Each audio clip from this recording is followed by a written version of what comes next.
भगवान बुद्ध एक गांव में उपदेश दे रहे थे। बुद्ध ने कहा कि क्रोध की आग में क्रोध करने वाला खुद भी जलता है और दूसरों को भी जलाता है। गांव के कई लोग महात्मा बुद्ध के उपदेश बहुत ध्यान से सुन रहे थे। उन्हीं लोगों में एक बहुत क्रोधी व्यक्ति भी बैठा था। महात्मा बुद्ध की बात सुनते ही वह गुस्सा हो गया और बोलने लगा कि हे बुद्ध, तुम पाखंडी हो। बड़ी बड़ी बातें करना ही तुम्हारा काम है। तुम लोगों को भ्रमित कर रहे हो। क्रोधी व्यक्ति लगातार बुद्ध का अपमान कर रहा था।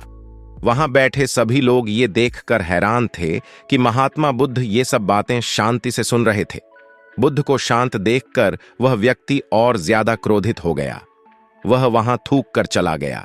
उसके जाने के बाद महात्मा बुद्ध ने उपदेश देना फिर से शुरू कर दिया।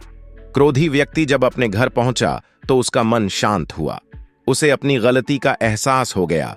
उस समय रात हो गई थी। अगले दिन वो सुबह जल्दी उठा और बुद्ध से क्षमा मांगने पहुंच गया। लेकिन उस गांव से बुद्ध जा चुके थे। वो व्यक्ति महात्मा बुद्ध को खोजते हुए पास के गांव में पहुंचा। वहां उसे जैसे ही महात्मा बुद्ध दिखाई दिए कि चरणों में गिर गया और क्षमा मांगने लगा। बुद्ध ने उस व्यक्ति से पूछा, तुम कौन हो और क्षमा क्यों मांग रहे हो? उस व्यक्ति ने महात्मा बुद्ध से कहा, क्या आप कल की सारी बातें भूल गए? मैंने कल आपका अपमान किया था। बुद्ध ने कहा, बीता हुआ कल मैं वहीं छोड़ आया हूं। तुम अभी भी वहीं रुके हो। तुम्हें गलती पर पछतावा है। तुमने पश्चाताप कर लिया। अब तुम निष्पाप हो गए हो। बुरी बातें याद करते रहने से हमारा वर्तमान बिगड़ जाता है, मन अशांत हो जाता है। इसलिए बीते हुए कल की दुख देने वाली बातों को भूलकर आगे बढ़ना चाहिए। क्रोध हमारा सबसे बड़ा शत्रु है। इससे बचना चाहिए, तभी जीवन में सुख बना रहता है। इसीलिए महात्मा बुद्ध ने कहा है कि दुख देने वाली बातों को भूलकर जीवन में आगे बढ़ना चाहिए, तभी जीवन में सुख और शांति बनी रहती है।